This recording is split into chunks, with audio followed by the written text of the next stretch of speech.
Hello, everyone, and welcome to today's assessment brief. In today's assessment, we cover off the key events that have taken place in the Middle East yesterday and today in the morning.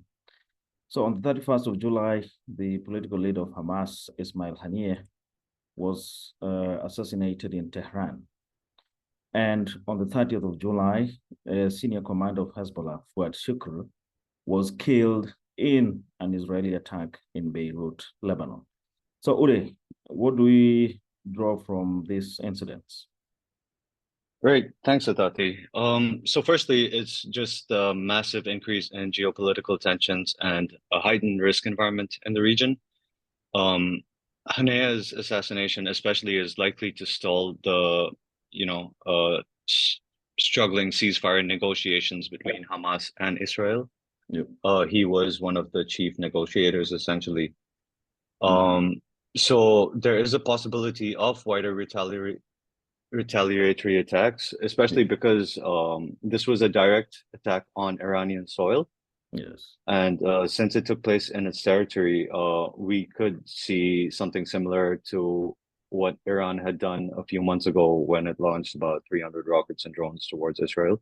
Yep. Or we could see a similar kind of escalation, but this will likely there is a lot of pressure on Iran for a forcible response in this, and it's also going to push its proxies in the region to carry out retaliatory attacks, whether this is in Iraq or Syria.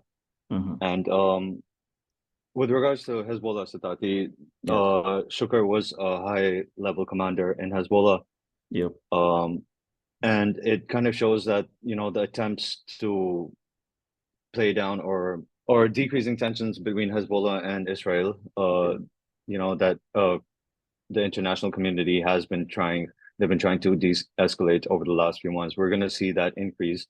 Yes. But because of this killing, we are very likely also going to see increased military activity by both Hezbollah and Israel along Israel's northern borders and Lebanon's south. Okay. So we're looking at a messy situation, Sitati. So what are the kind of implications coming out of this? We anticipate that the risk profile of the region could further heighten, and this would further increase exposure. The exposure of businesses to risks, including personal risks, the risks to the physical assets, reputational risks, and financial related risks. There's also a possibility that in the event of wider retaliatory attacks, then the travel and transport disruptions could as well intensify. And in this case, if we consider air travel, probably we could see possible, a temporary closure of airspaces in the region in the event of additional flare-ups in the region as well. And maritime disruptions in the Red Sea and other maritime areas in the region could as well continue in case the Houthis, sustain the attacks in those areas. And finally, businesses may also want to constantly review their risk exposure in relation to the recent events and update their security protocols. And of course, APAC Assistance can help a great deal on this.